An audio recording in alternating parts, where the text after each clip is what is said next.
majtama'a qaumun fi baitin min buyutillah yatluna kitaballah wa yatadarasunahu fima bainahum illa nazalat alaihimus sakinah wa ghasyiyatuhumur rahmah wa haffat bihimul malaikah wa dzakarahumullahu fiman indah. Tidaklah suatu kaum duduk di salah satu rumah Allah membaca ayat-ayat Allah dan sama-sama mempelajarinya kecuali turun kepada mereka as-sakinah, ketentraman dan kenyamanan. Wa ghasyiyatuhumur rahmah, dan mereka diliputi pula oleh rahmat, kasih sayang dari Allah Subhanahu wa taala. Wa haffat bihimul malaikah, dan mereka pun dikelilingi oleh para malaikat, karena malaikat suka majlis-majlis zikir dan ilmu. Wa dzakarahumullahu fiman indah, dan Allah akan banggakan sebut-sebut mereka di kalangan malaikat-malaikat yang ada di sisinya, di masyarakat atas. Mudah-mudahan kita termasuk yang sering disebut-sebut di sisi Allah di kalangan para malaikat, dan di akhir majelis ini mudah-mudahan kita pula mendapatkan seperti yang tersebut dalam hadis qudsi, qumu maghfuran lakum, silahkan berangkat meninggalkan majelis ini dalam keadaan diampuni dosa-dosa kalian.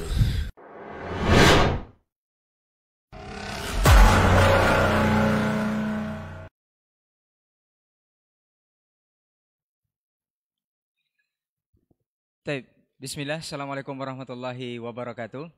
Alhamdulillahirrabbilalamin, wassalatu wassalamu ala ashrafil anbiya'i wal mursalin wa ala alihi wa ashabihi rasulillahi ajma'in. Asyhadu an la ilaha illallah wahdahu la syarikalah wa asyhadu anna Muhammadan abduhu wa rasuluh la nabiyya ba'dah, amma ba'du. 91,1 FM Radio Rabbani, merajut ilmu dan peradaban generasi Rabbani, dan pemirsa KMTV di mana penonton berada, untuk kesempatan pagi menjelang siang di hari ini kita kembali dimudahkan Allah untuk bertemu di program Pondasi Podcast Dakwah Islami di episode ke-38. Alhamdulillah, kita bersyukur kepada Allah Subhanahu wa taala, salawat beserta salam kepada Nabi Muhammad sallallahu alaihi wasallam. Di kesempatan pagi hari ini kita akan bersama guru kita Ustaz Dr. Dasman Yahya Ma'ali LCMA hafizahullah taala. Kita sapa dulu beliau untuk kesempatan pagi hari ini. Assalamualaikum Ustaz. Waalaikumsalam warahmatullahi wabarakatuh. Kabar baik Ustaz ya? Alhamdulillah. Alhamdulillah. Hayakumullah. Baik Ustaz. Ustaz, kita akan membahas membahas sosok atau figur yang notabene-nya banyak karya-karya beliau ini dipanuti oleh seluruh kaum muslimin, bahkan hingga saat ini, khususnya di bidang ilmu hadis. Kita akan beri tema atau judul podcast kita di kesempatan pagi hari ini, yaitu Waktu Untuk Dia. Nah, kita akan bukan bermaksud taklid atau apa, atau terlalu mengagung-agungkan atau mungkin dikatakan hulu kepada beliau. Kita ingin mengkaji sedikit atau sekilas sirah tentang beliau ataupun karya-karya beliau dan berbagai atau majemuknya fitnah terhadap beliau, Ustaz. Ini menyangkut juga seluruh kaum muslimin, wabil khusus di Indonesia ini, Ustaz. Kita akan membahas tentang Syekh Albani rahimahullahu ta'ala. Mungkin pertama yang ingin kita ketahui ini secara nasab dulu, Ustaz. Ini seperti apa? Kemudian nanti mungkin sanad keilmuan dan juga guru-guru beliau. Fadhal, Ustaz. Baik, barakallahu fiik. Bismillah wassalatu wassalamu ala Rasulillah wa ala alihi wa sahbihi wa mawalah. Bersyukur kita pada pagi ini bisa kembali bersama di acara podcast ini, atau disebut dengan Pondasi, melalui 91,1 FM merajut ilmu dan peradaban. Mudah-mudahan Allah berikan kita taufik dan hidayah, serta diberikan ilmu tentang diperlihatkan kebenaran dan diberi kekuatan mengikutinya, dan dijauhkan atau ditunjukkan mana yang batil dan diberi kekuatan untuk menjauhinya. Karena taufik dan hidayah itu hanya milik Allah Subhanahu wa taala.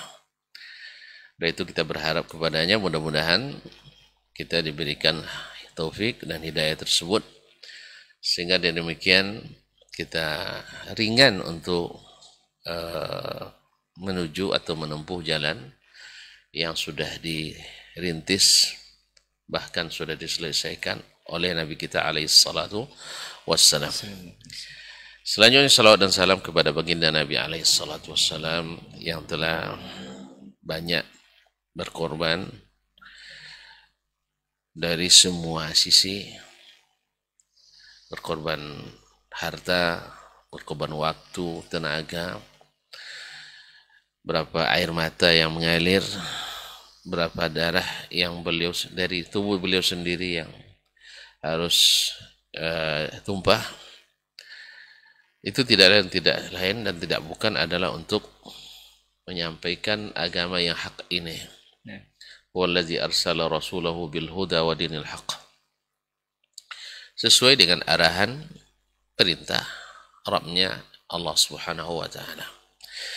Demikian pula selawat mudah-mudahan sampai pula kepada Ahlul Bait Rasulullah sallallahu alaihi wasallam yang baik yang sudah meninggal maupun yang masih meneruskan, para istri, para anak, cucu, cicit dan seterusnya, para sahabat, kalangan muhajirin dan ansar, serta anak-anak keturunan mereka, kemudian para tabi'in dan siapapun yang setia mengikuti jalan yang telah dijelaskan oleh Nabi kita alaihi salatu wassalam. Selanjutnya terima kasih kepada saudara-saudaraku yang ada di studio, baik studio KMTV ataupun yang relay di 91,1 FM di studio Tobek Godang. Ada saudaraku Ray yang hari ini dan selalu setia menemani di kegiatan podcast ini, Akh Adnan dan Akh Cibayali dan lain-lainnya, seluruh tim media yang berilai dimanapun berada. Dengan memohon taufik dari Allah, kemudian izin kepada para alim ulama, cerdik pandai, tokoh adat, tokoh masyarakat, para pemirsa, para pendengar dimanapun berada, kita mungkin dalam waktu yang singkat ini tidak bisa secara detail tentang Imam atau Syekhul Islam Al-Albani rahimahullah ta'ala. Kalau saya boleh berterus terang, saya mungkin termasuk yang terlambat juga kagum kepada beliau. Atau dalam tanda petik, ya mungkin karena melihat sebagian yang fanatis kepada beliau, yang berlebihan, ada sedikit rasa canggung terhadap beliau, takut dalam bahasa sekarang terpapar pula virus tasyadud. Ya. Tapi setelah kita membaca dan mendengar, baca langsung dari tulisan-tulisannya, kemudian mendengar langsung dari murid-muridnya atau siapa yang berinteraksi dengan hati yang bersih dengannya, yang tidak ada kepentingan lain yang baik kepentingan duniawi maupun perbedaan cara pemahaman. Ternyata beliau sungguh menakjubkan, sungguh menjadi subhanallah, menjadi simbol bagi para ahli hadis. Para ahli hadis, karena pada diri beliau itu terdapat 2 atau 3 sifat yang dimiliki oleh para ulama hadis di kalangan al-mutaqaddimin wal mutaakhirin. Kalau dalam bahasa Arabnya adalah as-sabru wal jalad. As-sabru wal jalad. Atau kalau kita tambahkan adalah al-quwwah an-nafsiyah wal ilmiyah. Apa itu sabru? As-sabru adalah sabar dalam menuntut ilmu, wal jalad dan tahan lama, tahan banting. Seperti yang mungkin akan kita dengar nanti sedikit tentang bagaimana beliau sangat sabar dan tahan banting, kemudian punya kekuatan dalam memegang apa yang beliau pandang itu benar, baik secara teori maupun aplikasi. Apapun harga dan apapun risiko, beliau akan beli. Dia bayar mahal. Itulah Al-Albani secara ringkas. Beliau sabar, tahan banting, kemudian kekuatan diri, jiwa dalam memegang apa yang dia yakini dalam bentuk teori dan aplikasi. Syekh Albani rahimahullah, pada asalnya memang beliau bukan orang dari kalangan Arab, sehingga ini juga jadi pintu oleh sebagian yang mengatakan orang ajam. Tapi ketika ulama lain yang berasal dari ajam, mereka pegang lagi, ternyata ulama itu bukan orang Arab saja, ternyata juga orang ajam. Jadi serba salah juga. Ketika kita bersetuju, ya, walaupun orang ajam, akhirnya menjadikan pula sebagian untuk menyerang orang Arab dengan itu. Tuh lihat para ulama dari orang ajam banyak kan. Dia lupa bahwa guru dari seluruh ulama itu dulu orang Arab. Ya kan? Belum ada orang ajam yang masuk Islam, sudah lahir ulama-ulama dari kalangan Arab. Yang kedua, itu menandakan bahwa agama ini bukan milik orang Arab. Sehingga lahir pula ulama-ulama dari kalangan non-Arab. Nah, cuman bil munasabah ini sekedar intermezzo saja, jangan difokuskan di sini ya, karena memang perlu penelitian yang lebih mendalam. Apa yang ingin saya sampaikan, yaitu di negeri-negeri lain Islam masuk ke negeri lain dalam waktu dan tempo yang sesingkat-singkatnya. Lahir para ulama-ulama yang tersebut namanya sampai hari ini dalam kitab yang ditulis atau riwayat yang disampaikan dalam bentuk sanad. Kecuali negeri kita Nusantara ini, semenanjung Nusantara ini, baik Indonesia, Malaysia, Thailand, dan seterusnya, tidak tersebut dalam sanad-sanad itu. Ya, kalau benar, sebagian ulama menguatkan Islam sudah masuk sejak abad kedua Hijriah ke sini. Berarti kan tahun 100-an ke atas. Atau sebelum tahun 200 sudah masuk Islam. Tapi tidak terjadi seperti apa yang terjadi di negeri lain. Masuk ke Irak langsung banyak sanad-sanad. Ya, nama-nama ulamanya tersebut di dalam literatur Islam dalam segala bidang ilmu. Masuk ke Mesir juga demikian, masuk ke Irak juga demikian, masuk ke Syam juga demikian. Bahkan sampai ke Andalus, masuk Islam ke Andalus, juga lahir ulama-ulama besar dari Andalus yang tercatat dan teriwayat. Tapi sampai hari ini, mohon maaf dengan sebesar-besarnya kepada para ahli, para ulama, ya, saya tidak menemukan dalam sebutan literatur mutakaddimin ada ulama-ulama besar yang masuk dalam sanad hadis atau sanad riwayat atau tersebut dalam literatur kitab-kitab keislaman yang berbau atau yang mustautin di Nusantara. Kecuali baru mungkin sekitar abad-abad ke-12 Hijriah baru ada tersebut nama-nama itu dalam literatur. Wallahu a'lam, ini sekali lagi ini bukan fokus kita ini. Tapi saya maksudkan supaya kita paham pula bahwasanya Islam ketika masuk ke negeri manapun dia bisa menciptakan lingkungan yang ilmiah, baik di kalangan Arab maupun kalangan Ajam. Nah, ini yang terjadi dengan Syekh Al-Albani rahimahullah ta'ala. Beliau lahir di Albania. Ya, diperkirakan beliau menyebutkan ala sabil taqrib. Ya, karena di masa-masa itu orang-orang tua kita jarang menyebutkan atau mencatatkan. Nah, pencatatan-pencatatan itu datang mutaakhir. Jadi diperkirakan lahirnya sekitar bulan Agustus atau sekitar tanggal 16 Agustus tahun 1914 Masehi. Itu bertepatan dengan dengan tahun 1333 Hijriah. Dan wafat di Amman di Jordan pada tanggal 2 Oktober Oktober tahun 1999 atau sekitar 1929 1429 masih Hijriah.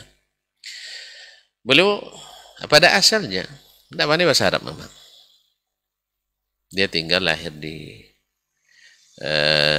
kota, nama ibu kota Albania, yaitu Skadar di Albania, dari keluarga Muslim yang bermazhab Hanafi.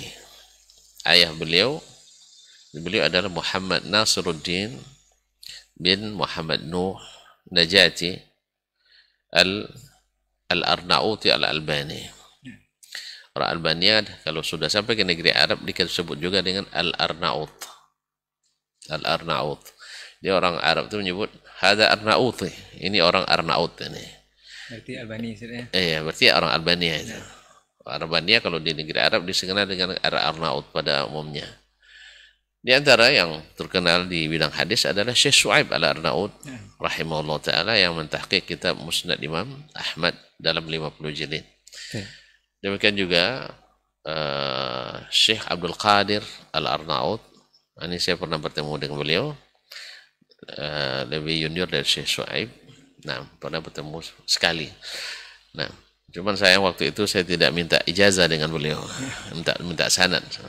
Harusnya saya minta waktu itu, tapi subhanallah karena orang cukup ramai saya tidak minta waktu itu. Dan juga waktu itu saya tidak terlalu memperhatikan minta sanad itu. Padahal saya berada di tengah-tengah orang yang banyak sanad. Tapi ada sanad 1, 2, 3 ada. Untuk pelopetanyo bahasa orang sekarang kan. Karena juga untuk hari ini tidak ada pengaruhnya sanad itu sekarang. Nanti kalau saya jelaskan lebih panjang lagi. Bukan berarti sanad tidak perlu.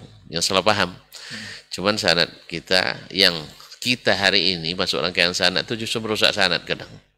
Sebab kalau kita perhatikan rata-rata atau sering saya bertanya di kalangan para pelajar, siapa di antara tuan-tuan dan perempuan yang tak pernah berdusta selama hidupnya? Tidak ada yang berani mengangkat tangan. Sebab kalau mengangkat tangan tambah lagi dusta. Jadi berarti kalau demikian kita semuanya muttaham bil kazib. Ya, tertuduh berbohong. Tertuduh berbohong hadisnya dhaifun jiddan atau matruk. Jadi ada atau tidak ada sanad hari ini, orang hari ini sepertinya tidak la yuqaddim wa la yuakhir. Tidak ada manfaatnya. Ya, kecuali ingin mengatakan saya bersanad ini sampai Rasulullah sallallahu alaihi wasallam. Apalagi guna sanad itu, apalagi diisi dengan kadzabin pula di tengah-tengahnya nanti. Ala kulli hal, alhamdulillah kitab-kitab hadis sudah dibukukan dalam kitab Jawami', Masanid, Al-Ma'ajim dan sebagainya. Nah, Syekh Al-Albani rahimahullah asalnya dari Albania. Kemudian ketika pemimpinnya Ahmad Zago, waktu itu Raja Albania waktu itu ingin merubah sistem pemerintahan mengikut jejak Kemal Atatürk di Turki. Yaitu merubah negaranya menjadi negara sekuler. Nah, karena melihat tanda-tandanya mulai nampak, hijab sudah mulai dilarang, kemudian orang-orang kaum prianya dipaksa atau disuruh untuk suka memakai topi-topi orang barat dan pakaian juga seperti itu, maka ayahnya Syekh Al-Albani, waktu itu Syekh Al-Albani umurnya sekitar 10 tahun. Dia hijrah. Dan ayahnya ini adalah imam atau salah satu dari ulama besar mazhab Hanafi. Mazhab Hanafi. Dan istiqamah dengan mazhabnya. Akhirnya beliau diajak oleh orang tuanya dan seluruh keluarga hijrah ke Syam. Kenapa beliau memilih Syam? Karena ayahnya orang berilmu tahu. Dia baca hadis-hadis tentang keutamaan negeri Syam. Ya, ada hadis-hadis tentang keutamaan negeri Syam. Dan berdasarkan itu beliau akhirnya memilih Syam sebagai tempat untuk hijrah, untuk menyelamatkan agamanya. Sehingga mereka masuk ke negara Suriah sekarang, itu Damaskus. Sampai di sana, Imam Al-Albani rahimahullah ta'ala dimasukkan ayahnya ke sekolah Al-Is'af Al-Ibtidaiyah. Cuman ayahnya nampaknya tidak begitu respect dengan sekolah-sekolah resmi ini, sekolah formal, pendidikan formal. Ya memang setelah penjajahan ke negeri-negeri Islam, sekolah-sekolah formal itu tidak begitu besar pengaruhnya dalam keilmuan Islam umumnya, secara khusus. Akhirnya beliau ketika dia masuk sekolah SMA itu, ayah nyuruh tidak usah melanjutkan kuliah lagi. Tidak usah melanjutkan sekolah. Justru beliau melatih anaknya untuk bekerja. Suruh untuk bekerja. Sehingga pada awalnya Syekh Al-Albani rahimahullah masa remajanya ikut dengan pamannya Ismail, saudara ayahnya, bekerja sebagai tukang kayu. Nah, yang namanya kerja tukang ini ada kerja, kadang tidak ada kerja. Hujan, berhenti kerja. Akhirnya suatu hari dia mampir ke tempat ayahnya bekerja. Ayahnya punya toko untuk memperbaiki jam. Toko untuk memperbaiki jam. Akhirnya ayahnya bilang, kamu tidak kerja hari ini? Katanya nggak ada kerja, hujannya. Kalau gitu kerja sama ayah aja lah, kerja memperbaiki jam. Katanya siap. Dia Syekh Al-Albani rahimahullah, ya, tidak pernah menolak permintaan ayah. Ketika disuruh berhenti sekolah, dia manut aja, tidak ada dia berdialog. Ya begini-begini tidak. Disuruh berhenti, suruh kerja. Yang nyuruh kerja tukang kayu asalnya tukang bangunan, ayahnya juga awalnya. Berarti tak suka debat ini. Dia sebenarnya tidak suka melawan orang tuanya. Jadi diajak ayah kerja jam, dia ikuti. Akhirnya diajarin cara memperbaiki, dan subhanallah, ini yang juga punya pengaruh besar kepada Syekh dalam ilmu hadis. Sebab tukang perbaiki jam itu satu, memerlukan kesabaran. Alatnya kecil-kecil. Yang kedua, kejelimitan. Harus jelimet. Teliti. Nah. Dan ini berguna bagi para ulama hadis khususnya dalam takhrij. Kalau antum nak mentakhrij, tidak sabar, tidak tahan banting, tidak jelimet, tidak akan mampu untuk melakukannya. Sebab untuk mentakhrij sebuah hadis sekarang berbulan-bulan satu hadis, seperti yang dilakukan oleh para as-salaf dulu. Seperti As-Silafi mengatakan, pernah dia berjalan berbulan-bulan untuk mencari satu hadis. Tapi kan hasilnya nampak. Sampai-sampai di masanya, dia dikatakan kalau hadis tidak diketahui oleh dia, tidak disebut hadis. Gitu. Beliau memiliki guru ribuan orang. Karena apa? Karena dia sabar. Bahkan pernah berjalan belasan hari, belasan malam, tanpa memakai sendal. Di musim dingin pula. Antum coba lah tidak pakai sendal di musim musim dingin atau musim panas. Masya Allah, itulah kesabaran beliau. Masyaallah, para pendengar, para pemirsa yang dirahmati Allah, seperti yang saya katakan tadi, secara detail memang susah untuk kita. Nah, kapan beliau tertarik dengan hadis? Ya, awalnya beliau berguru. Ini sisi ini penting. Kadang-kadang orang sering mengatakan Syekh Al-Albani itu tidak berguru. Oleh sebab itu, ini antara yang dikatakan bahwa beliau tak berguru. Sebenarnya hal ini sederhana, anak kecil saja akan bisa mengatakan, antum pandai baca ABCD pakai guru apa enggak? Ada gurunya kan? Kemudian beliau bisa hafiz Quran. Siapa yang ngajar baca Quran? Tentu gurunya. Ada untuk langsung bisa baca Quran sampai hafiz pula tanpa guru?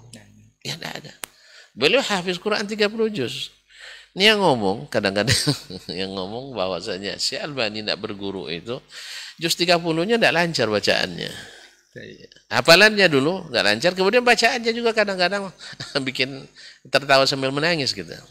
Jadi oleh itu, Syekh Albani tamat membaca Al-Quran dengan gurunya Said Al-Burhani, teman ayahnya, sampai dia hafiz Al-Quranul Karim dengan qiraah mujawwadah. Untuk mendengarkanlah bacaan beliau. Ya, bacaan beliau adalah Al-Quranul Karim. Bacaan yang fasih, sampai pada suatu ketika para ulama berkumpul di Mina. Di hari-hari Mina itu biasanya ulama kumpul di Masjid Khaif. Ada semacam konferensi musim haji lah. Saya pernah menghadirinya sekali, tapi bukan atas nama ulama, tapi nyibuk-nyibuk ke ulama lah gitu. Artinya apa namanya, ikut-ikut serta. Ya, disitulah saya pertama kali, dan juga pertama kali bersalaman dan terakhir kali bersalaman dengan Syekh Ibn Baz rahimahullah taala. Alhamdulillah sampai bertemu langsung di situ. Nah, dalam satu munasabah di situ, ketika datang waktu sholat, di situ kan para ulama besar dunia diundang di situ. Ketika datang waktu sholat, Syekh bin Baz persilahkan Syekh Al-Albani jadi imam. Di situ ada orang ulama besar dari Mesir, dari Maroko, dari Jordan, dari Suriah, dari mana-mana pun.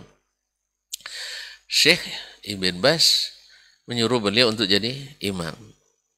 Beliau tidak serta-merta, kalau sebagian kita kan belum lagi disuruh, coba-coba nak maju kan. Enggak, beliau enggak. Dia paham bahwa yang berhak itu karena dia akan mengikut sunnah. Beliau kalau meyakini sesuatu dengan dalil, dia tidak akan melakukan, tidak akan bergeser dari situ. Nanti kita ceritakan bagaimana dia dengan ayahnya nanti. Jadi ketika dia disuruh jadi imam, dia bilang, la ya syekhana, tidak mungkin saya jadi imam. Anta imamu wa anta syekhuna. Engkaulah Syekh bin Baz, imam kami dan syekhnya kami. Lalu apa kata Syekh bin Baz rahimahullah? Ya Abu Abdurrahman. Karena kunyah Syekh Al-Albani Abu Abdurrahman. Ana wa anta fil Qur'ani sawa. Kita berdua hafalan Qur'annya sama. Tidak ada yang lebih dari 30 juz. Semuanya sama-sama 30 juz. Walakin anta a'lamuna bisunnah. Tetapi kamu adalah yang paling alim dengan sunnah di antara kami. Allah. Mendengar itu baru Syekh Albani maju. Yang makmumnya ada para ulama-ulama dunia. Ya kalau ada yang mengatakan Al-Albani yang merendahkan, memang babnya sebenarnya la ya'riful fadla li zawil fadli illa zawil fadli. Tak akan mengenali kelebihan orang yang punya kelebihan kecuali yang memang punya kelebihan pula. Nah, Syekh Albani rahimahullah, kapan dia mulai mencintai hadis? Pada awalnya, mohon maaf, ada yang terlupa. Ini tuh pasal di penggal-penggal ceritanya, panjang. Bagi yang ingin lengkap, silakan baca kitab misalnya Hayatul Albani 2 jilid, ditulis oleh banyak muridnya, di antaranya tulisan Muhammad Ash-Shaybani. Nah, dan bagi yang ingin tahu, silakan juga mendengarkan di kajian-kajian atau cerita para muridnya, atau siapa yang pernah berinteraksi dengannya di antara ulama-ulama besar dunia. Orang seperti Abu Ishaq Al-Huwaini misalnya, atau Muhammad bin Ibrahim Asy-Syaqra, atau Syekh Iyad Al-Abbadi Al-Urduni, atau misalnya Profesor Dr. Basim Al-Jawabira yang mengisahkan, seperti Asim Al-Qaryuti, Syekh Abdul Razak Al-Badr, bahkan ulama-ulama yang seangkatan dengannya, Syekh atau merupakan syekhnya sendiri, Syekh Abdul Aziz bin Baz, Syekh Muhammad Shalih Utsaimin, dan lain-lainnya, yang mereka semuanya mengetahui kelebihan Syekh Al-Albani rahimahullah ta'ala.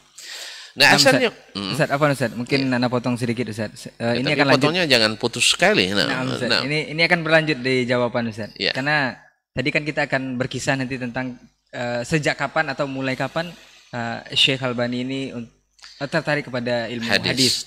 Karena ada yang fitnah atau menyebarkan syubhat atau fitnah bahwa Syekh ini mutasahil, Ustaz. Siapa Syekh Albani ini terlalu gampang mendoifkan atau mensahihkan suatu hadis? Beliau ini siapa itu, Ustaz? Ini fitnah yang terhembus di antara kalangan kaum muslimin. Kenapa sebut fitnah? Tidak usahlah sebut fitnah. Nah, Syekh Albani rahimahullah. Siapa dia? Ya, antum kalau mau tahu siapa dia, kata saya sudah katakan. Baca kitab khusus tentang biografi Al-Albani. Ditulis oleh orang-orang yang thiqah, orang-orang yang menyaksikan langsung, orang-orang yang berinteraksi, ya, dengan hati yang bersih. Nah, kemudian karya-karya yang beliau hasilkan, ya, karya-karya ilmiah yang beliau hasilkan. Ya. Dan karya beliau seperti puluhan judul kitab, bahkan ratusan judul kitab. Kemudian apa namanya? Belum lagi muktamar-muktamar yang beliau hadiri. Kemudian kaset-kaset ceramah, muhadarah yang beliau ini kan. Kalaulah kita sekarang kagum misalnya dengan ustadz sekelas nasional, misalnya Ustadz Piral, Ustadz Kondang. Itu kan lakunya hanya di kalangan para, ya pada umumnya orang ilmunya menengah ke bawah. Kalau sudah Piral-Piral itu kadang yang dikagumi oleh orang-orang yang ilmu agamanya boleh dikatakan wawasan beragama. Sedangkan Syekh Al-Albani rahimahullah, kajian-kajian ilmiahnya itu didengarkan oleh para ulama. Artinya kelas menengah ke atas dari sisi ilmu. Dan go internasional. Nah, apakah patut antum mendengarkan komentar orang yang tak bisa keluar dari batas teritorial? Yang sifatnya hanya ya serumpun saja. Lokal. Untuk mengkritisi orang yang kelasnya internasional. Yang itu pertama. Yang kedua, dia didengar oleh pada umumnya dikagumi oleh orang yang ilmu agamanya, bukan level titel, tidak, bukan jabatan, tapi level ilmunya. Orang-orang yang umumnya hanya punya wawasan keagamaan, bukan seorang ulama-ulama yang berilmu. Padahal ini didengarkan oleh orang seluruh dunia. Antum tahu sendiri, seluruh dunia. Bahkan didengar oleh ulama-ulama besar yang kontroversial, yang berlawanan dengannya, yang kontra dengannya. Menurut antum, kalau ada orang yang ulama besar yang tidak sepaham dengan Dasman, lalu dia ikuti ceramah Dasman, kira-kira berbobot tidak ceramah Dasman itu? Ada sesuatu. Pasti ada nilainya. Pasti ada nilainya. Jadi kalau ada yang mengatakan, tidak berkelas, antum yang sebenarnya belum naik kelas. Jadi sebenarnya beliau, siapa dia? Tanya ke syekh-syekh besar dunia yang mengkritisi Syekh Albani. Sebutlah misalnya, seperti Muhammad Said Ramadan Al-Buti. Orang besar menurut kalangan, khususnya kalangan saudara kita Ikhwanul Muslimin misalnya, dianggap sebagai faqihnya zaman ini. Yang banyak mengkritisi Al-Albani. Nah, kira-kira kalau kelas dia mengkritisi Albani orang besar atau orang kecil? Orang besar. Saya kalau sempat dikritisi oleh orang sekelas beliau, bangga saya. Apa sebab? Berarti saya sudah go internasional saya.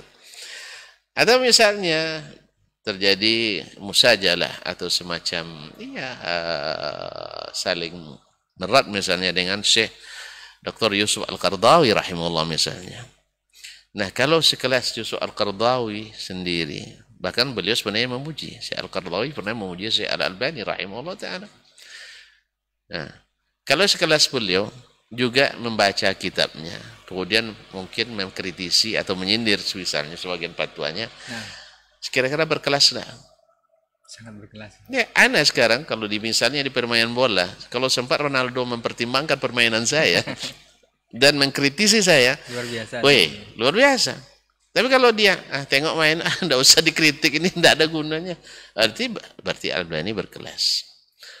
Artinya orang-orang yang kontra, yang berseberangan dengan beliau, selalu mengikuti tulisan-tulisannya. Sampai lahir pula kitab misalnya Tanaqudat Albani, kontradiksi yang terjadi antara Albani dari kitab Albani dengan kitabnya yang lain.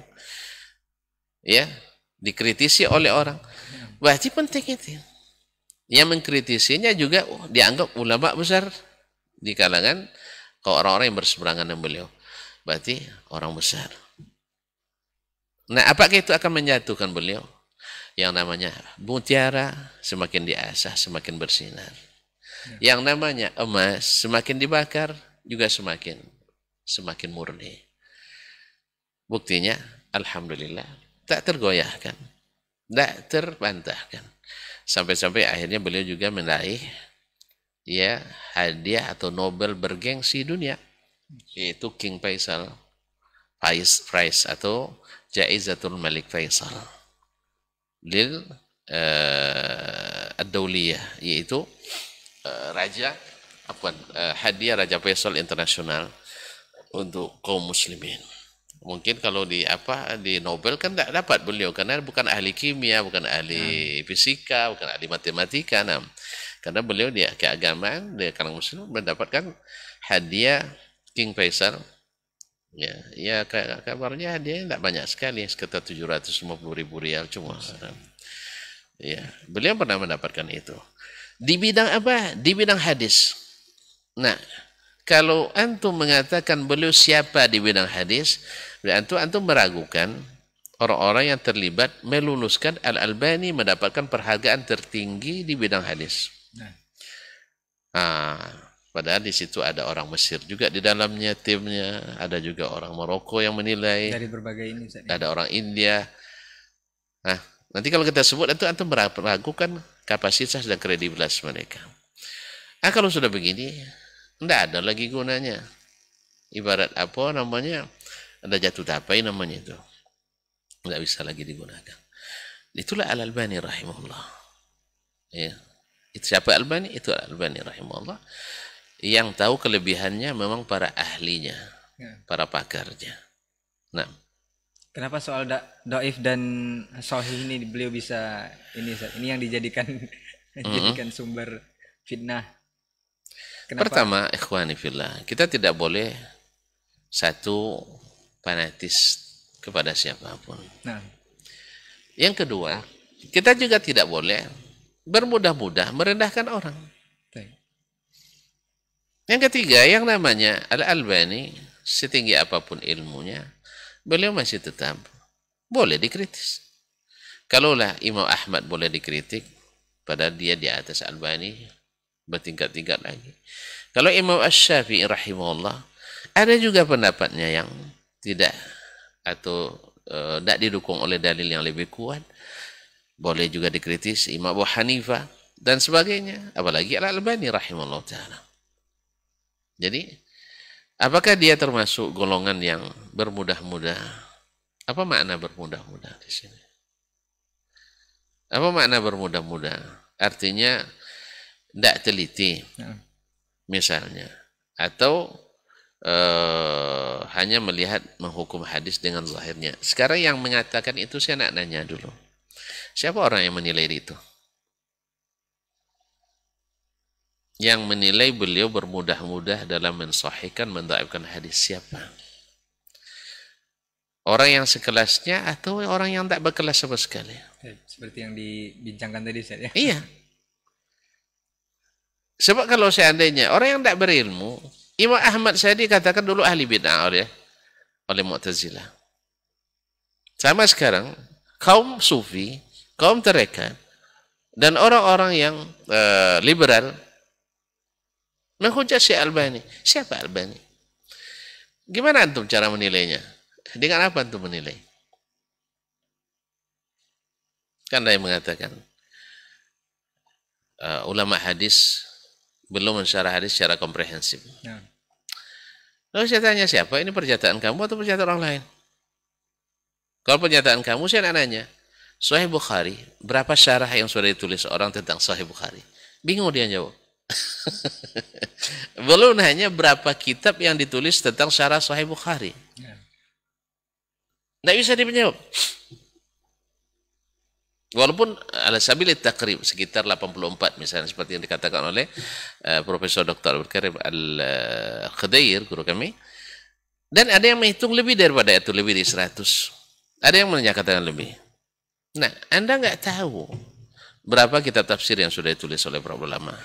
Merujuk Fihris Mujamma' al-Malifah li Tibaat al-Mushaf al-Syarif di Madinah, tidak kurang dari 4.000 lebih, 4.300 sekian kitab tafsir yang sudah ditulis para ulama. Anda nggak tahu berapa yang sudah diterbitkan, berapa yang belum. Nah, yang diterbitkan sudah berapa kitab tafsir Anda tamatkan? Juga tidak. Ada yang mengkritisi Albani misalnya.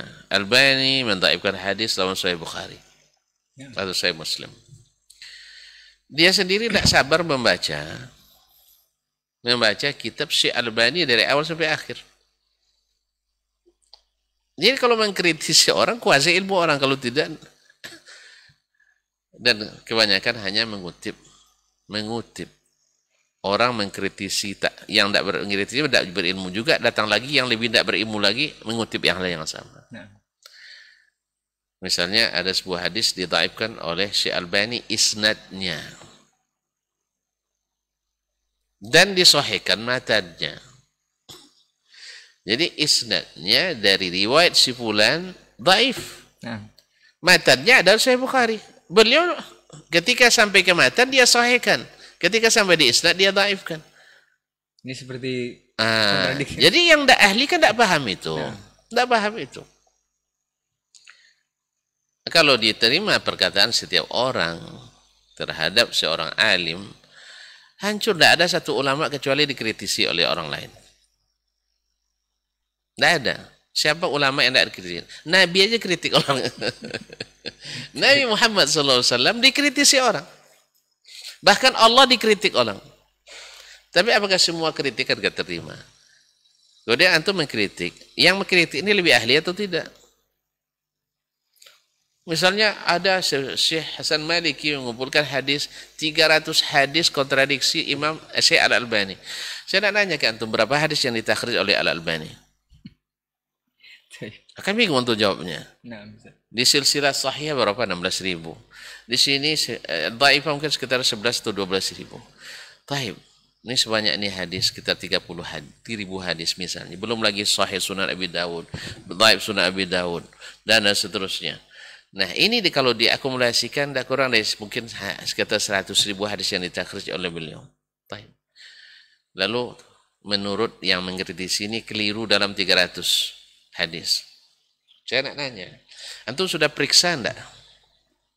Yang dikritik ini lalu dipelajari, ini menurut Albani, ini menurut dia mengkritisi. Antum sudah jadi juri yang adil atau belum? Ternyata juga tidak kan? Kasat mata aja dulu, tidak usah kita teliti ke dalam dulu. Andainya Syekh Albani rahimahullah mentakhrij 30.000 hadis. Lalu salah dia 300 hadis. 300 dari 30.000 berapa persen? 0,1%. Taib. Menurut antum, soalan 100, lalu antum salah 0,1. Lulus apa tidak? Insyaallah lulus. Alhamdulillah. Antum sekarang ambil S2, ambil S3, nilai 82. Lulus apa enggak? Hah? Antum menulis S2 sebuah tesis ya dalam bahasa orang Inggris, tesis dalam bahasa orang Amerika, disertasi. Itu balik itu kan istilah Inggris dengan Amerika dibalik. Nah, jadi antum menulis 250 halaman. Yang mohon maaf, ya kalau betul-betul teliti lebih banyak plagiasinya, copy paste-nya. Baik. Antum dapat nilai dengan 250 halaman sudah jadi doktor dari pakar di bidang hadis bisa. Ya, walaupun kami di Madinah harus 50 tidak masuk tuh. Kalau kami minimal 500 halaman. Jadi ini sudah dianggap pakar. Habis itu rajin nulis artikel, masuk Scopus, jadi profesor. Padahal tidak pernah menamatkan Sahih Bukhari, tidak pernah menamatkan Sahih Muslim, tidak pernah menamatkan Kutubus Sittah, tidak pernah mempelajari sanadnya seperti yang dilakukan oleh Albani.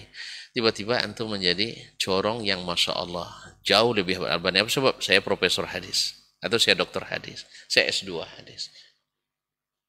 Padahal modalnya Arba'in Nawawiyah. Allah musta'an.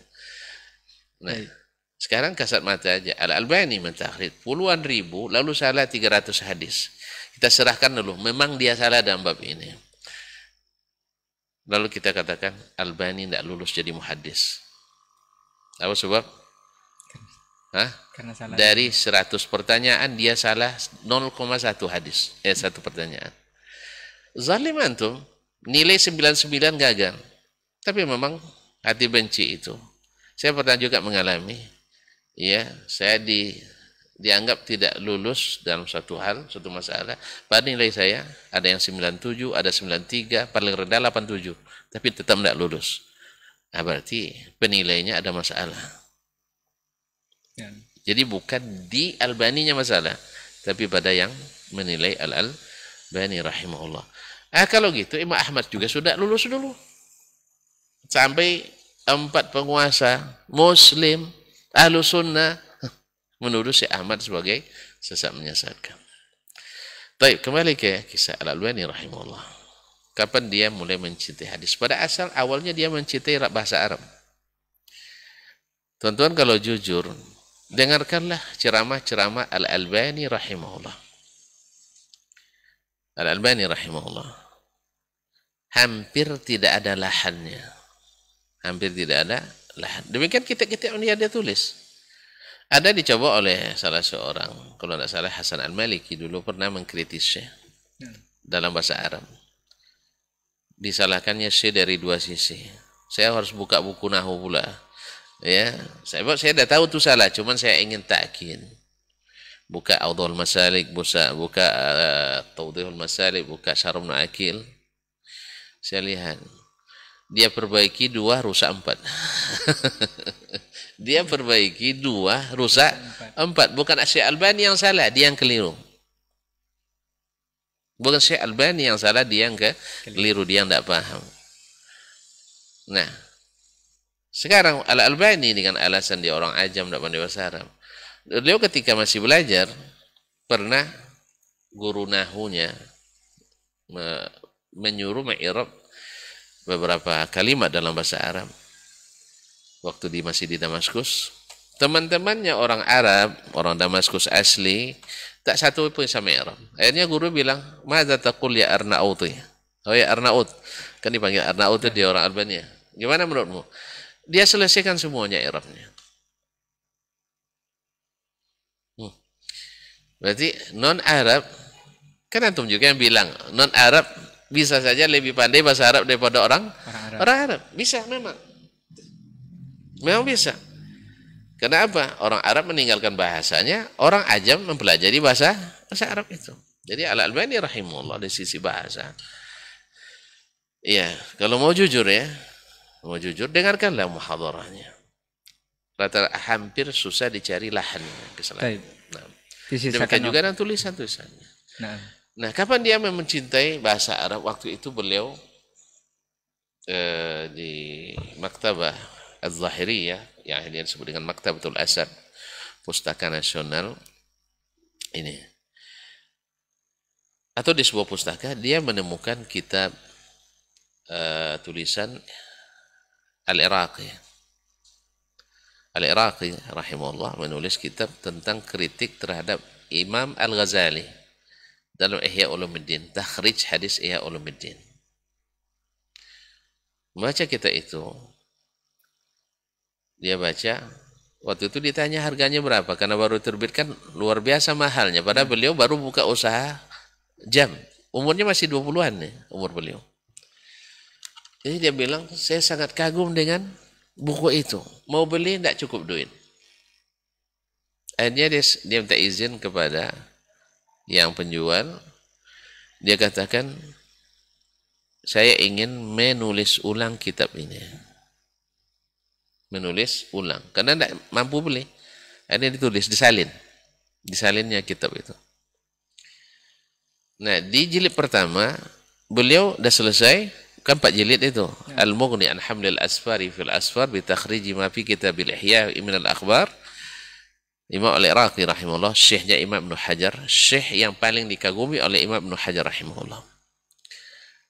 Dia salin ulang. Di jilid pertama, beliau lupa menulis komentar-komentar, catatan kaki dari beliau sendiri.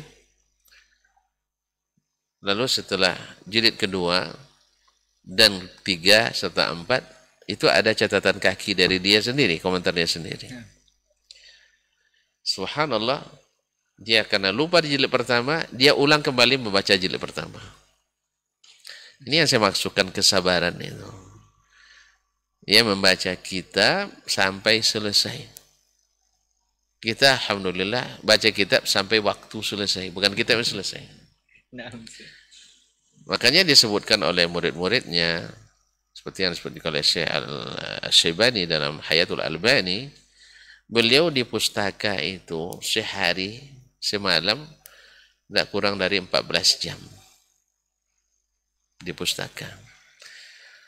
Nah, membaca kitab sampai seluruh makhtutat yang ada di Maktabah Zahiriyah beliau baca semuanya. Nah. Beliau baca semuanya. 500 makhtutat. Makhtutat itu manuskrip dengan tulisan tangan lama. Selesai dia baca semuanya. Allah. Ini padahal beliau baru saja operasi mata. Operasi. Kita sebutkan kepadanya, Syekh, antum belum boleh membaca. Saya kan tidak baca, cuma nengok-nengok aja. 500 makhtutat. Habis itu dengan bacaan tadi, dia membuat karya baru lagi. Yaitu membuat indeks kitab yang ada di kitab Pustaka Nasional Syria itu, atau Maktabah Zahiriyah itu. Lahirlah Fihrisu Makhtutati Zahiriyah. 500 makhtut. Nah, Ustaz, ini berlanjut dari keterangan antum tadi, Ustaz.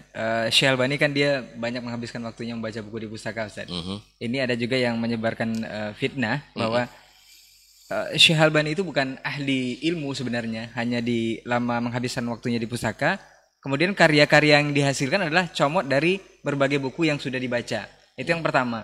Yang kedua, soal mengkritisi ulama tadi, Ustaz, seperti mendoifkan hadis di Sahih Bukhari kalau tidak salah, Ustaz. Nah, itu kenapa bisa? Apakah Syekh ini tidak tahu adabnya kepada ulama atau seperti apa? Atau memang dalam ahli ilmu itu berlaku hal seperti ini, Ustaz? Sebenarnya seperti apa, Ustaz? Barakallahu fiik, pertanyaan yang bagus. Syekh rahimahullah banyak menghabiskan waktunya di pustaka. Nah. Baik. Memangnya ayat pertama turun. Coba baca ayat pertama. Iqra. Ya baca. Bismi rabbikal ladzi khalaq, khalaqal insana min 'alaq. Iqra bismi rabbikal akram alladzi 'allama bil qalam. Tulisan. Tentu dibaca. Kemudian dengan apa antum? Dapat ilmu. Masa antum dengan berkhalwat, dengan bersemedi, percaya dapat ilmu laduni, masa dengan membaca tidak percaya dapat ilmu? Nah. Jadi jelas sekali antum. Antum sekarang tidak dapat ilmu, coba. Tidak membaca? Baca, alhamdulillah. Mana orang? Nabi SAW, tugas pertamanya, Nabi itu kan a'lamul ulama. Apa kata Allah SWT? Tugas pertamanya, yatlu alaihim ayatihi, membacakan kepada mereka ayat-ayatnya. Membaca juga. Jadi kaum muslim muslimat, di mana salahnya beliau dengan membaca lalu tidak seorang ahli ilmu? Justru semakin banyak membaca, semakin banyak dapat ilmu. Tapi mungkin maksudnya dia terinspirasi oleh perkataan Abul Hasan Al-Qattan yang wafat 628. Dia katakan, man kana syaikhuhu kutubahu fa khata'uhu aktsaru min sawabihi. Barang siapa yang ustadznya, gurunya hanya kitab, salahnya lebih banyak daripada benarnya. Baik. Oke, ini kan tidak wahyu juga. Kan tidak wahyu nih. Nah. Kan tidak wahyu lah perkataan ulama. Oke, banyak salahnya. Antum sekarang tinggal buktikan mana yang lebih banyak salahnya Albani atau benarnya. Saya kan sudah tunjukkan tadi, akhi. Silakan kritik. Mana yang lebih banyak salahnya kah atau benarnya? Kalau antum Pak Ali, oh saya tidak bisa, dosa. Saya dengar orang, kalau dengar tidak usah bicara. Antum bukan ahlinya. Tapi saya profesor, Ustaz. Profesor antum dibilang filsafat, bicara filsafat, yang penting saya hadis. Saya profesor tak, komputer, antum cari buat aplikasi, jangan bicara tentang hadis. Oh saya pernah juga belajar hadis, Ustaz, di pondok dulu. Berapa hadis antum belajari? Ini kan banyak orang tidak tahu, tidak pandai bercermin hari ini. Iya. Tidak pandai bercermin, sanad apa? Disuruh menterjemah rawi sanad saja, 2 sanad, pusing 7 keliling nih. Sudah ketemu namanya Hisam nanti di dalam sana. Itu Hisam yang mana nih Ustaz? Hisam As-Syahid, Hisam bin Ammar atau Hisam Ibnul Hassa, Hisam Dasawai dan sebagainya. Tidak bisa dia membedakan mana yang dahulu, mana yang datang belakangan. Ketika dia datang nanti misalnya perawi misalnya, di awal sanad Abdullah. Abdullah mana nih? Gurunya Abdullah ramai. Dia tidak bisa membedakan. Sufyan Sauri atau Sufyan bin Uyainah atau Sufyan bin Waqi', dia tidak bisa membedakan. Tiba-tiba kritik Syekh Al-Albani rahimah. Ini tidak masuk kan? Ini tidak masuk. Saya berkatakan, saya doktor tamat luar negeri, tapi saya di hadis. Saya bicara tentang masalah bangunan ini. Saya bilang nanti saya di SD pernah bercita-cita jadi arsitek. Oleh sebab itu saya ahli menilai bangunan ini. Ini. Tidak bisa, kecuali memang antum pernah jadi praktisi arsitektur atau pernah mengikuti arsitek yang ahli dan mempelajari, walaupun tak pakai ijazah, tidak ada masalah. Ya kan? Misalnya kita sekarang bisa menggunakan komputer, kita memang tidak sarjana komputer, tapi kita ahli karena selalu menggunakannya. Kecuali itu. Antum di hadis apa bidangnya? Pernah mentakhrij hadis? Tidak juga. Ada kan, tapi kan copy paste juga. Kalau antum copy paste boleh, kenapa Syekh tidak boleh misalnya? Kenapa tidak boleh menukil? Cari ulama satu orang yang tak pernah menukil pendapat orang lain. Di mana salahnya? Dia justru di sini amanah. Antum menukil tak menyebutkan siapa yang dinukil. Beliau setiap menukil disebutkannya buku-buku yang orang tidak sampai kepadanya, beliau sampai. Tadilah sabarnya luar biasa. Jadi apa dosanya menurut antum ketika beliau hanya lebih banyak di pustaka? Kami tidak pernah tidak pernah duduk bangku kuliah dengan beliau. Taib, antum duduk bangku kuliah dengan waktu 1,5 jam, 1 jam 40 menit. Iya. Siapa yang memberikan kuliah antum? Kalau beliau ayahnya sendiri adalah salah satu dari ulama besar mazhab Hanafi. Dan dia belajar fikih Hanafi dari ayahnya sendiri. Sehingga ayahnya luar biasa fanatisnya dengan mazhab Hanafi itu. Sampai-sampai akhirnya ini yang menyebabkan beliau juga bertentangan dengan ayahnya. Berarti kalau bertentangan dengan ayah tidak ada ilmunya. Nabi Muhammad bertentangan dengan pamannya. Abu Lahab bertentangan dengan kaumnya. Tidak ada hubungannya antara kebenaran dengan ditentang oleh keluarga. Coba lihat. Tak ada seorang nabi pun kecuali ditentang oleh keluarganya. Ada yang menentang istrinya, ada yang menentang anaknya, ada yang menentang pamannya. Semua ditentang. Makanya aneh bin ajaib sekarang nih. Dia dimusuhi oleh ayahnya itu katanya. Ini cara jahiliyah ini. Ini bukan cara ilmiah, cara jahiliyah. Hanya mengatakan itu orang-orang yang subhanallah bukan orang. Saya tidak menyebut orang bodoh, tidak. Saya tidak pernah mengatakan orang bodoh. Tapi caranya cara jahiliyah, cara jahil. Ya, dia tahu, tapi tidak mau tahu bahwa penentangan orang bukan berarti tanda itu batil. Sebab berapa banyak nabi yang diutus semuanya ditentang atau hampir semuanya ditentang oleh kaumnya. Ibrahim ditentang oleh ayahnya. Ya, dia mengatakan pamannya Azar itu pamannya atau ayahnya. Tapi yang bahasa Al-Quran abu, bapaknya. Jadi penentangan itu tidak dijadikan bukti ketidakbenaran. Kalau tidak nanti tak ada nabi yang benar satupun. Karena rata-rata mereka ditentang oleh ini. Yang menjadi penentu itu adalah ilmu dan dalil. Jadi Nabi, Allah SWT menjadikan tugas Nabi pertama, yatlu alaihim ayatihi wa yuzakkihim. Membacakan. Dia apa salahnya orang membaca? Nah. Baik. Untuk kritisi ke ahli ilmu tadi seperti apa Ustaz? Beliau mengkritik ahli ilmu. Baik, ikhwani fillah. Dari dulu sampai hari ini, masing-masing orang berilmu sudah selalu membantah yang lain.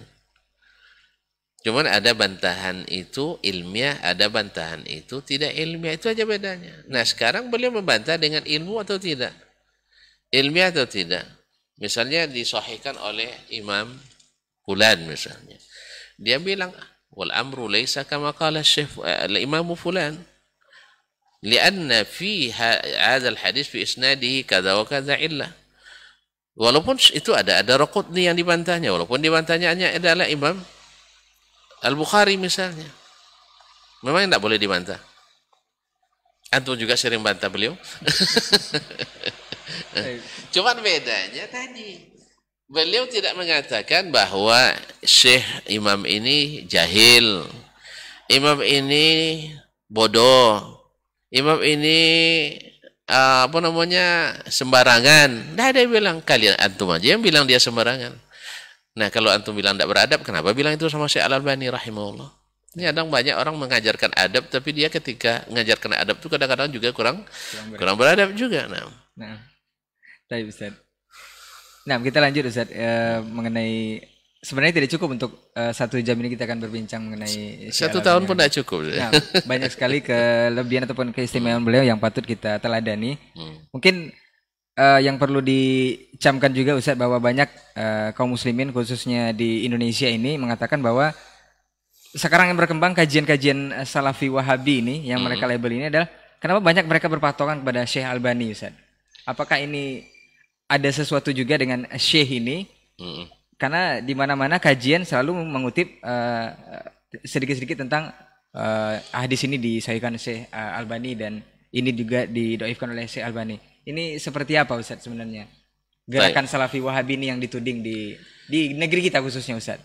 Nah, kaum muslimin, kaum muslimat dirahmati Allah. Syekh Albani hidup di zaman kita.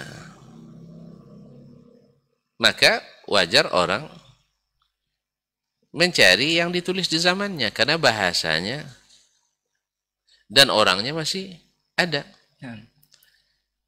Antum nak baca misalnya takhrij Imam Ibnu Hajar rahimahullah, untuk masanya bahasa beliau mudah dipahami orang, tapi zaman sekarang orang kesulitan memahaminya. Yang kedua, memangnya kenapa? Ada seorang syekh dari suatu negara Timur Tengah. Dia sangat terganggu. Kenapa? Channel misalnya Markazul Fatwa Islamqa misalnya lebih banyak dibuka orang daripada channel yang dia sendiri ada di dalamnya. Yaitu orang kan melihat.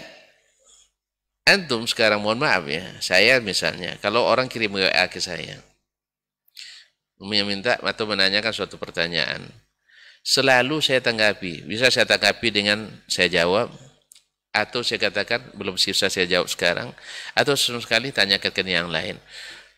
Tentu akan lebih banyak orang bertanya ke kita. Tapi ketika pertanyaannya tahun ini baru tahun setelahnya, tentu orang akan meninggalkan. Tidak juga dia tanggapi. Nah, memang channel-channel yang ilmiah itu banyak dikelola oleh orang-orang yang bermanhaj salaf memang. Khususnya dalam masalah hadis, masalah sunnah. Sedangkan yang lain-lain banyak campur atau kadang-kadang murni pula tidak sunnah. Tentu orang mencari sunnah tentu ada di channel-channel itu. Demikian juga dengan kenapa buku Syekh Al-Albani rahimahullah. Pertama, dia hidup di zaman ini. Yang kedua, bukunya laris manis. Sama, antum kan juga sekarang cari, kalau buku ditulis oleh Syekh Dasman misalnya, dan dia viral hari ini, hampir semua orang itu cari bukunya, karena jadi bestseller. Demikian juga Al-Albani rahimahullah, di kalangan Ahlus Sunnah zaman ini, bukunya bestseller. Saya pengalaman, selama 15 tahun di Madinah, kan ada pameran buku tahunan itu di kampus. Buku Al-Albani, kalau untuk terlambat, tak dapat. Asal turun, habis. Turun, habis. Padahal harganya mahal. Di antara kitab-kitab yang paling mahal ada kitab Syekh Al-Albani rahimahullah ta'ala. Dicari orang memang. Nah, kalau dibeli tentu dibaca orang. Antum tawarkan misalnya kitab Imam Fulan misalnya. Tapi tidak dibeli orang. Tentu tidak dinukil. Jelas? Jadi sebab itu dinukil oleh orang ini. Sama kita hari ini. Kaum muslimin hari ini misalnya anggap ada dai kondang di Indonesia ini. Pasti perkataan beliau yang banyak dinukil orang. Cuma nukilan sekarang kan dalam bentuk apa? Dalam bentuk chapter, dalam bentuk potongan-potongan video dan sebagainya. Nah, ketika ada tanggapan, orang banyak membacanya, tentu banyak orang menukil dari situ. Dan alhamdulillah. Kenapa beliau juga? Karena yang menghidupkan kembali ruhnya hadis dan ulama hadis itu di abad ini memang Al-Albani sebagai inspiratornya. Itulah sebabnya beliau dapat hadiah King Faisal itu. Bukan tidak berjasa. Kalaulah orang sekelas Syekh Muhammad Mustafa Al-A'zami saja mendapat hadiah itu, Al-Albani lebih patut. Karena karya-karya beliau lebih banyak fenomenal dibanding dengan karya-karya Syekh Muhammad Mustafa Al-A'zami rahimahumullah jami'an. Dia jauh di atas Al-A'zami, baik Habibur Rahman Al-A'zami maupun si Mustafa Al-A'zami maupun Syekh kami, guru kami dia Ar-Rahman Al-A'zami. Jauh dia di atas orang-orang sekelas misalnya galak tadi, orang-orang yang kadang-kadang juga bicara tentang sunnah di kalangan yang lain, seperti Syekh Yusuf Al-Qardawi kan juga nulis tentang sunnah, tapi walaupun latar belakangnya bukan latar belakang ahli hadis. Atau misalnya siapa misalnya Al-Ghumari misalnya, dia tidak jarang dinukil orang kecuali orang-orang tertentu. Apa sebab? Karena Al-Albani rahimahullah, pertama wallahu alam seperti disebut oleh Syekhul Islam Ibn Baz rahimahullah taala, ya Syekhul Ahlussunnahnya zaman ini, beliau katakan Al-Albani itu mujaddid, ya mujaddid abad ini. Ini kan ada sebagian orang yang pendendam, jahat hatinya. Udah ada satupun ulama Hambali yang memuji Syekh Albani. Tidak, Syekh Muhammad bin Abdul Wahab katanya. Nah. Terus bin Bas tidak Hambali itu. Para ulama. Berarti bin Bas belum ulama. Kalau antum bilang bin Bas belum ulama, berarti antum tidak patut sebut penuntut ilmu, tak patut.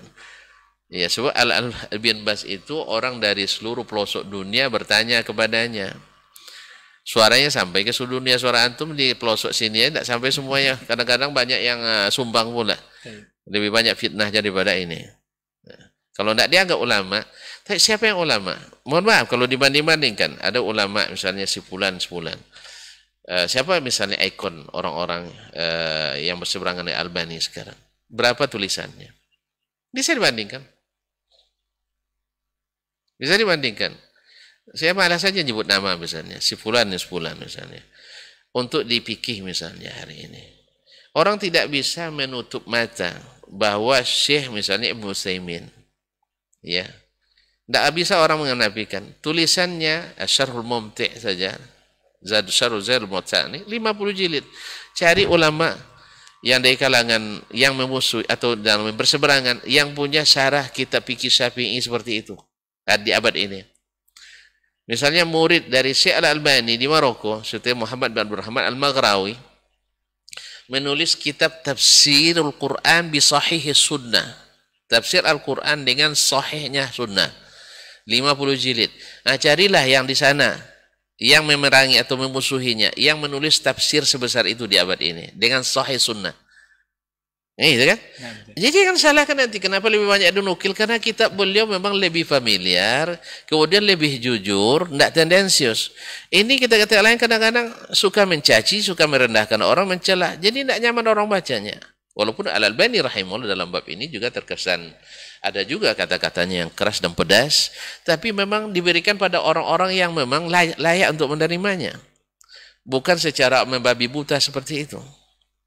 Dia memang. Jadi Syekh Albani rahimahullah, jadi kalau seandainya dia lebih banyak dinukil, lebih banyak dirujuk, ya antum salah sendiri. Kenapa antum tidak keluarkan karya ilmiah seperti Al-Albani? Buat pula silsilah sahihah, buat pula silsilah dhaifah. Mungkin di tahrir Sunan Abi Daud, Sahih Abi Daud, Dhaif Abi Daud, kalau dijual atau dibagikan gratis, ini marah juga dia. Banyak dananya itu mau dibagi-bagikan kitabnya gratis. Antum salah sendiri. Kenapa? Umat yang sepaham dengan antum banyak yang kaya-kaya kok. Bagi pula secara gratis, bagikan ke seluruh pelosok dunia. Ya. Memang tidak boleh berdakwah pakai dana. Memang tidak boleh berdakwah. Oh, mereka punya televisi, punya radio dan sebagainya. Buat radio, buat televisi. Orang akan lihat nanti mana radio dan televisi murni untuk agama, mana yang hanya sekedar provokator dan sekedar untuk apa? Ya, orang nak cari sekarang yang murni ilmu. Orang tidak mau lagi dangdutan sekarang. Apa sebab dangdut itu merusak hati? Ya, ceritanya tentang zina banyak dalam lagu itu. Iya kan, cerita orang berpacaran kan zina jadinya. Aku peluk tubuhmu, dah halal apa belum? Belum juga. Aku cium, kan tak juga halal. lalu dilakukan oleh kita di radio-radio dakwah kita. Akhirnya orang pindah sendiri. Apa sebab? Kalau untuk lagu lebih baik radio umum aja misalnya kan. Nah, jadi oleh sebab itu makanya buat saja. Kalau nanti nak menandingi Albani, buat karya ilmiah yang lebih bagus dari Al-Albani. Orang pindah nanti itu. Saya termasuk pindah. Nah, ya. Tapi kalau selama masih karya antum, Anda kan juga punya, misalnya Al-Mudawi, itu karangan Al-Maghrawi, Al-Ghumari, saya punya 10 jilid. Lalu saya baca silsilah sahihah dengan silsilah dhaifah, dengan baca Al-Mudawi, saya lebih puas baca dengan Al-Albani, lebih detail, lebih jujur, lebih ikhlas. Apa sebab? Di sana tendensiusnya tinggi. Di sini saya dapatkan kejujuran ilmiahnya. Salah ada, tetapi tidak sengaja untuk berbuat kesalahan. Ini ada benar, tapi kadang-kadang ada yang tendensius untuk membela yang batil. Allah musta'an. Masya Allah. Mungkin memang 1 jam tidak cukup Ustaz ya untuk membahas cukup sih. Keistimewaan. Kita tambah beliau. aja. Tapi Ustaz, mungkin terakhir Ustaz. Karena waktu juga ini. Tadi seperti Ustaz bilang tadi, memang waktu yang kalau kita sekarang waktu kita dibatasi oleh waktu Ustaz. Mungkin terakhir Ustaz, nasihat Ustaz untuk kita sebagai penuntut ilmu lah, khususnya di negeri kita tercinta ini, bagaimana untuk menyisakan waktu untuk dia ini atau sosok ini memang membaca karya-karyanya betul dengan seperti apa beliau tadi, kesabaran, ketelitian dan keaplikasian beliau terhadap hadis yang diketahui itu sangat luar biasa. Kita sisakan waktu juga untuk jangan hanya sekedar mengambil potongan-potongan atau kepingan-kepingan isu yang bertebaran lalu menyimpulkan sebuah kesimpulan bahwa syekh ini seperti ini dan syekh ini seperti ini. Ini seperti apa? Saya tidak mau mengatakan sisakan waktu. Nah. Jadi khususkan waktu untuk itu. Itu yang pertama. Yang kedua, nasihat saya pada diri sendiri. Kita masalah ilmu ini, ilmu itu kan tinggi nilainya. Tentu saja para ulama juga bernilai tinggi. Jangan kita termasuk yang menjatuhkan orang yang ditinggikan Allah SWT. Sebab awak yang dibawa nanti kita jolok, dia jatuh ke atas kita yang terbenam. Iya, karena tihin sakhratan yawman liyuhinaha falam yadir ghaira qarnihil wa'ilu. Ya seperti seperti kambing hutan, kambing gunung yang nak menjatuhkan batu besar. Di tanduk-tanduknya batu besar tuh. Iya, batunya 10 kali lipat lebih besar di badannya, patah tanduknya sendiri. Ya seperti sekarang orang nak menjatuhkan Syekh Al-Albani dalam konteks ini, padahal dia sendiri tidak pernah membaca kitab Syekh Al-Albani rahimahullah. Tapi hanya mendengar orang mengkritisi. Yang mengkritisi tadi dia juga kenal. Oh, dikritik oleh si fulan. Antum kenal nggak si fulan yang mengkritik? Tidak juga tahu. Tidak tahu latar belakangnya. Nanti jangan-jangan yang mengkritiknya tahu orang Islam tidak juga kadang. Sebab banyaknya komentar. Banyak orang terpengaruh komentar. Saya kalau ada komentar buruk di suatu misalnya halaman kita misalnya, saya tengok, saya telusik. Sampai kemana rumahnya, siapa teman-temannya, bagaimana laman web. Oh, ternyata memang rata-rata yang buruk-buruk itu memang buruk juga perangainya. Dia bukan orang yang istiqamah, bukan orang yang ahli ilmu, bukan orang yang saleh. Ya, tapi orang-orang yang memang juga tidak baik rupanya. Oleh sebab itu, antum juga mendengar komentar orang, jangan asal komentar. Lihat dulu siapa yang komentar, ahli apa tidak. Yang kedua, jujur apa tidak, ikhlas atau tidak. Yang ketiga, ikhwani fillah, bahwa ulama Allah yang mentakzim mereka, kita juga harus mentakzimnya. Rasul yang mengangkat mereka, kita harus mengangkat mereka tinggi-tinggi. Keempat, ulama setinggi apapun, tidak boleh kita fanatik kepadanya. Ya, siapapun di golongan manapun tidak boleh fanatik pada para ulama. Sebab apa? Sebab kata Imam Syafi'i rahimahullah, Allah tidak jadikan bagi seorang hamba pun wajib dia taati secara mutlak selain Sayyiduna Muhammad sallallahu alaihi wasallam, kecuali Nabi Muhammad sallallahu alaihi wasallam. Oleh sebab itu kita selalu katakan, siapa imam kalian? Kita bilang Nabi Muhammad. Ya. Kadang-kadang kita ditertawakan, siapa imam kalian? Oh, Nabi Muhammad. Oh, pemahaman siapa yang kalian bawa? Pemahaman Nabi, bukan pemahaman ini. Enggak, kami punya imam fulan bin fulan, Abu fulan bin fulan. Ya Syekh, tidak ada kewajiban taat mutlak pada imam itu. Yang wajib mutlak adalah imam yang satu itu, yaitu Muhammad sallallahu alaihi wasallam. Berarti antum tidak pakai ulama. Ya Allah ya Rabbi. Tadi kita bicara tentang ulama nih sekarang nih. Ulama yang macam mana yang masuk antum? Ya. Ulama seperti apa? Alhamdulillah riwayat ini sampai kepada kita melalui para ulama. Pemahaman itu sampai kepada kita melalui para ulama. Cuman tidak ulama yang sepaham dengan antum, barangkali iya. Yang antum itulah salahnya. Kalau tidak sepaham tidak disebut ulama. Kita walaupun tak sepaham, yang ulama tetap ulama. Kan itu yang dikatakan tidak boleh fanatis pada para ulama. Sebenarnya dalam kisah Syekh Albani juga ada gambaran di mana dia dengan ayahnya sangat fanatis dengan mazhab Hanafi. Sampai-sampai di Damaskus itu dia sholat di Masjid At-Taubah namanya. Sama juga namanya Masjid At-Taubah. Iya, di situ masjid sholat berulang. Sampai salat dulu mazhab Syafi'i dulu, habis itu Hanafi, habis itu yang lain-lain. Ini kata Syekh Albani ini bid'ah ini.